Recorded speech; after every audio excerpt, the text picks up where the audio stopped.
Hartlik welkom by vandag se begeleide gebed. Ons lees Romeine 15 vers 13. Mag die God van hoop julle deur julle geloof met alle blydskap en vrede vervul, sodat julle hoop oorvloedig kan word deur die krag van die Heilige Gees. Vandag, soos wat ons saam bid, kom ons begin met dankbaarheid. Kom ons neem net so 'n paar sekondes in 'n oomblik en ons dankie Here dat hy ons vul met sy Heilige Gees, dat sy krag tot ons beskikking is.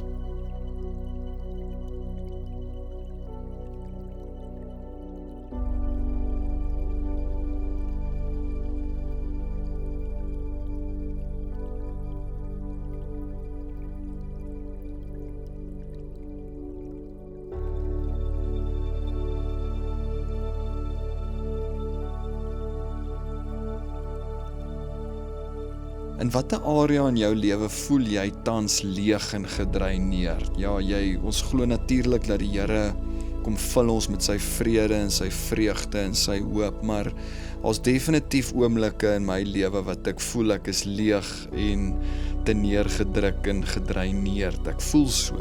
Is daar 'n area spesifiek in jou lewe waar iets swaar op jou druk op hierdie stadium? Dit jou dreineer, jou laat dalk voel jy hopeloos? Of miskien steel dit jou blydskap en jou vrede. Jy voel jy kort krag, jy kort energie.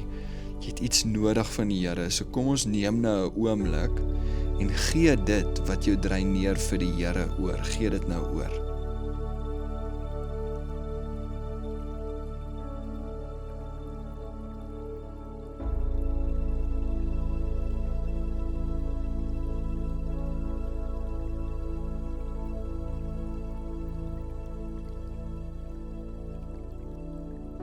Nou wil ek jou ook vra, kom ons dink aan iemand naby ons, dalk 'n lewensmaat, jou vrou, jou man, dalk een van jou kinders. Dink spesifiek aan een persoon en dan wil ek hê ons moet 2 spesifieke goeders oor hulle bid en oor hulle spreek vandag. Die eerste is blydskap.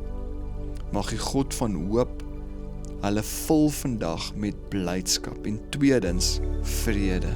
Miskien is dit jou kind wat jy voor wil bid, dalk skryf hulle eksamen, en hulle het vrede nodig. Miskien 'n kollega wat swaar trek op hierdie stadium. Kom ons verklaar dit nou oor hulle en bid vir hulle spesifiek hierdie 2 goeders.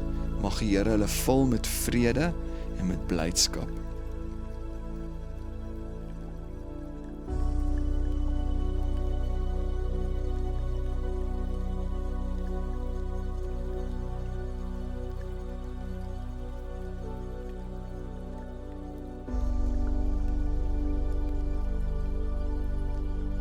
Jesus, dankie dat ons vandag kan weet dat U ons gebede verhoor.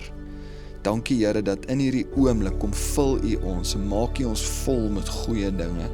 Dankie Jesus dat ten spyte van die feit dat ons kan leeg en gedreineerd voel, dat ons kan weet Here dat vrede en blydskap en hoop is ons deel in Jesus naam. Amen.